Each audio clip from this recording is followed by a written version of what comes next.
I actually just found out this morning on Facebook, of all things, that a guy that I used to play basketball with died about a year ago, and I hadn't heard about it. And it's kind of incredible to me how many guys that I used to play ball with are actually not alive anymore. And so I'm particularly, that particular moment in a young man's life on that reservation is really, really, I don't know what the word is for it. You get it though.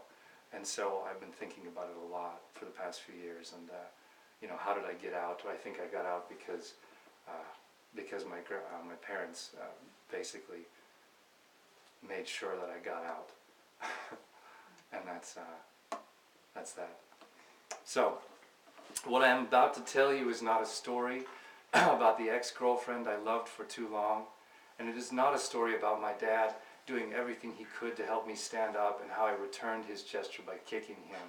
And it is not a story of the way in which I left my best friend to hang when I held in my hands the knife to cut the rope.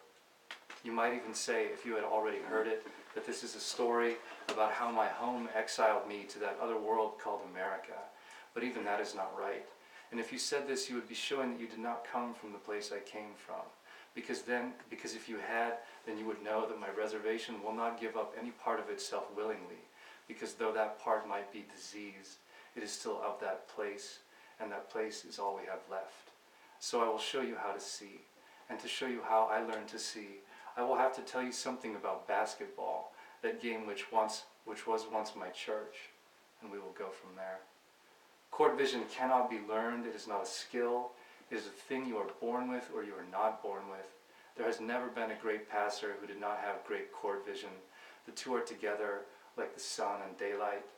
I once heard it explained away by the eye doc at Indian Health Service as excellent peripheral vision. Since I have played basketball my entire life, I believe I can now say his explanation is total bullshit. Court vision does not mean you see well at the edges of your eyes. It means you see what your eyes cannot see. It means when a man is running the wing ahead of you, you know where he will be before he knows where he will be. It means when you are leading the break, you will at the last possible moment pass to the man behind you, the man trailing you, the man you did not see, did not hear, did not feel. It means when you are driving baseline and a defender steps in to cut you off, you know all you need is to lean out a bit to your right and to throw a hook pass around this defender.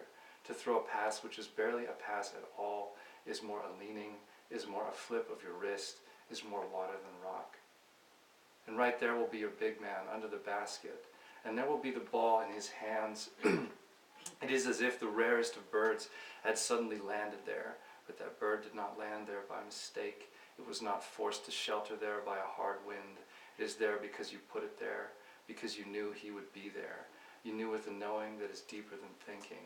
That knowing which is like walking down the street under a clear morning sky and tasting the storm that has yet to come across the prairie. In the same way I knew, on my walk to the LHS gym that late November night, June would be there. Why else would the air, always so blustery and restless, be so serious and still? Why else would the stray dogs that roam the streets of LaFleur, yapping and barking and growling with hunger, be so content? And what other time would she show up? Could she possibly return, other than the moment when I had just begun to put myself back together? What I did not know was that she would be sitting with the Blood Creek crowd, their crowd, on the other side of the gym, sitting among them as though nothing had changed, as though for her last year of school she had not moved across the reservation boundary to Blood Creek, as though some BC white boy were not with her every night, as though she had not told me once on a walk through the graveyard that she loved me and she would love me forever. She wore a BC Letterman's jacket with its purple chest and gold sleeves as if she had been born in one. She looked natural over there, among the white girls, the way certain weeds will blend in with flowers. I would like to say now that she had worn the jacket for me, that it was her way of telling me softly, though she was back in LaFleur, back in a gym that only 2 years before I had thought of as my gym, that she was not mine and never would be again. Of course it was not. She was not telling me anything. I have been around long enough now and have seen enough of my life and its awkward parts to tell the difference between disorder and the despair that makes a wish possible. But knowing that doesn't stop me from wishing at moments that life was there for me and me alone. That something as simple as a young woman in a letterman's jacket could be a nudge from a God, a whisper saying, "This is how you leave home." So you will understand when I say that though I remember well certain details of the game, that we lost on 2 free throws following a lousy call, that next to me sat Romeo, who following the 4th quarter horn, kicked the bleacher in front of us and yelled "motherfucking white people" at the refs as they ran into their locker room. That BC's coach, Brian Kavorka, stood next to the visitors' bench, his chest thrown out like a conquering warrior, his typical smug look now a sneer, while our boys and his boys gave each other mandatory post-game high fives. These details were mere clouds passing during the course of a night over the face of June, my moon. Outside, the rain hammered down on everyone.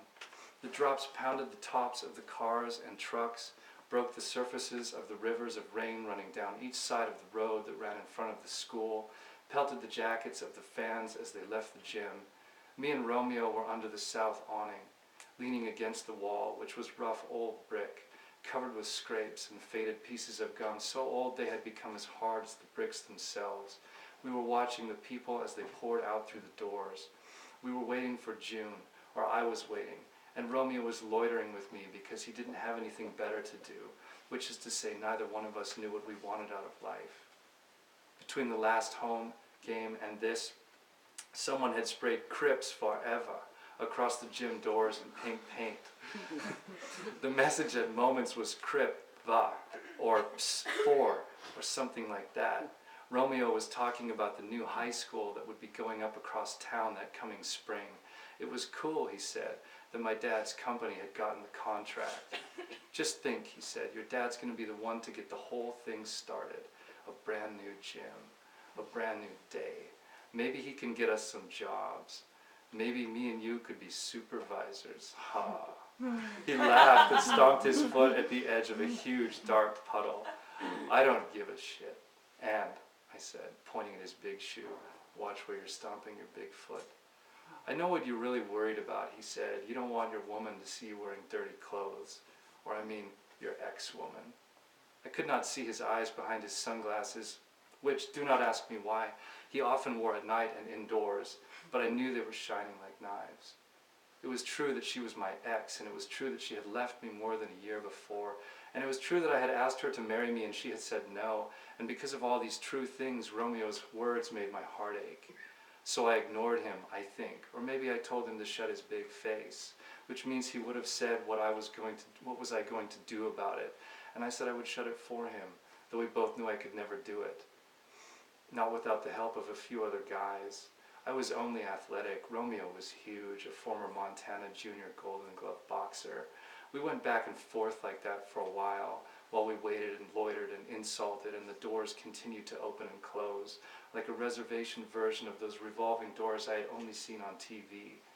BC's fans had come first, leaving quickly the way they always did, as if they could not wait to get into their cars and trucks and out of LaFleur, as if the rumors about what happened in LaFleur were true, as if you could not be a white person on our reservation without living in fear of rape or murder, or worse, maybe you would get stuck there, maybe you would have to live there.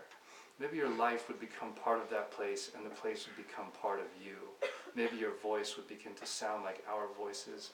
Maybe your thoughts would become bound by the reservation boundaries the way ours had. And then what would you do with all those lies about rape and murder you had believed for so long? None of them would make eye contact with me. They were untouchable. They were shining with their last second victory.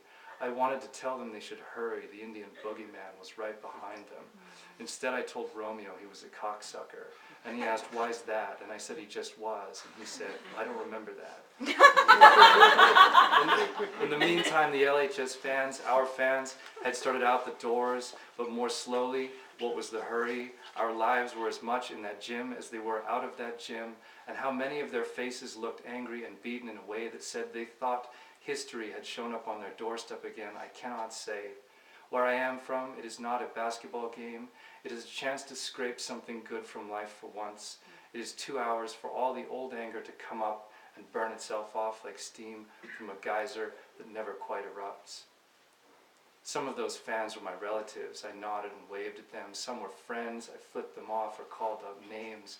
Some were people I recognized but did not know, and some were people totally unfamiliar to me but were part of me nonetheless because they had been made by the same place that made me. As the tide of fans began to thin and the players came, BC's first, looking like a bunch of sissies, the way all white boy ball players looked, I thought, after games, no matter how good or lousy the game was, their glossy just washed hair neatly parted, their button-down shirts and their ties, some even wear suit coats. And because even the most dishonest ball player knows when he has been handed a game for free, the BC boys looked like dogs who had just finished off a stolen steak. But if I am honest, I'd probably not looked any different after games myself. Suddenly new and clean and full, like a wolf after a win. But that night, maybe because I had seen June, maybe for some other reason I do not know, I had decided to be hateful.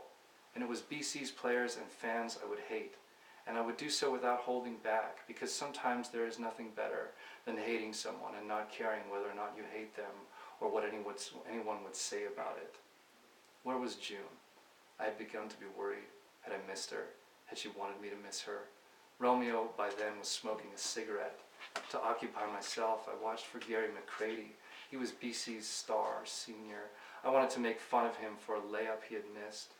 Maybe he was inside with Kavorka. Maybe they had hooked arms and were spinning at center court, dancing on top of the LHS Warriors album. Maybe there were things I would never know or understand. Last came our boys, fresh from the showers, just like the BC boys, but looking more like drowned cats than anything. Their long black uniform bags thrown over their shoulders. My cousin Randy Killslast, the first freshman to make varsity since I had 6 years earlier, gave me a wave and smiled. Only the guy who didn't log any time can smile after a loss like that. He came over and held his hand out, so I took it and we shook. Rando, I said. "Cuz," he said. "That was some fucked up reffing," Romeo said. "You guys got robbed." "Yeah," Rando said. "I don't care though. Coach wouldn't play me." "We should start going to the gym in the mornings," I said. "You'll be getting good time by the end of the season if we do." Rando gave me his "I don't believe a word you're saying" look. "Hell yeah," Romeo said, laughing and nodding at me. "Maybe someday you'll be just like this guy." I was about to tell Romeo to shove it, but just then a door swung open and out came June, forever. She saw me and looked away like she'd been slapped. She was with that dyke, Lori. As they walked down the sidewalk, June's small, slender frame next to Lori's nose guard shape, I thought for a horrible moment they might be together now. Romeo, playing the worst kind of mind reader, said, "Man, I'll bet Lori tongues her down like a dog lapping up water." "Fuck you," I said. "I'll bet she has her just covered in slobber before midnight tonight," he said, stomping his foot again and laughing. "Hey," I said, loud enough that the security guard waiting to lock up the doors looked our way. "Just dripping," Romeo said. "Fuck, that's rugged," Rando said. They were both smiling at me. "I gotta go," I said. A block down under a busted streetlight, I caught up. Lori had already started her car. June was brushing the rain off the gold sleeves of her Letterman's jacket, her door open. Why are you wearing that jacket?" I said. "Leland," she said, "leave us alone." "What's this us?" I said. "I got no interest in that." I pointed at Lori. Lori flipped me the bird through the windshield. June tried to close her door, but I grabbed the handle and held it open. "Come with me," I said. "I better not," she said. She had let go of the door and settled into her seat, like I was just some guy there to close the door for her. "Where are you going?" "I'm going with Lori." "Get the hell out of here," Lori said. "Shut your ass," I said. "She doesn't love you anymore," Lori said, her voice all sing-songy. "Too bad nobody ever loved you," I said. "Fuck you, Lee," Lori said. "Leland," June said, "let go." "I am letting go of you," I said. "No," she said, "let go of the door." Oh. My fingers ached from gripping the chrome handle. "So how about I take you out sometime?" I smiled. "Leland."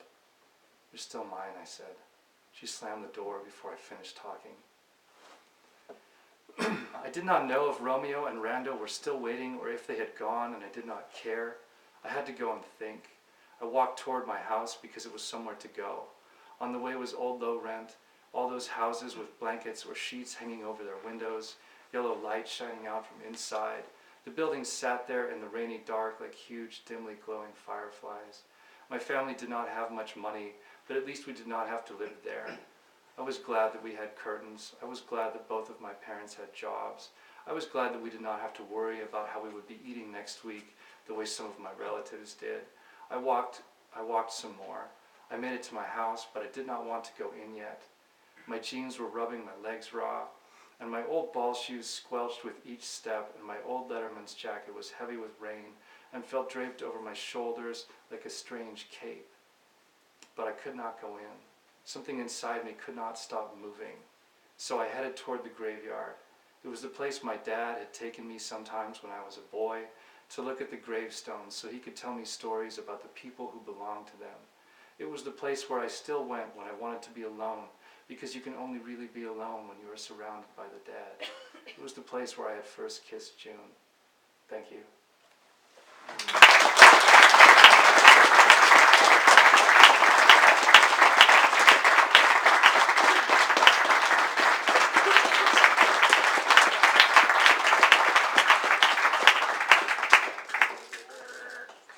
Thanks, Sterling.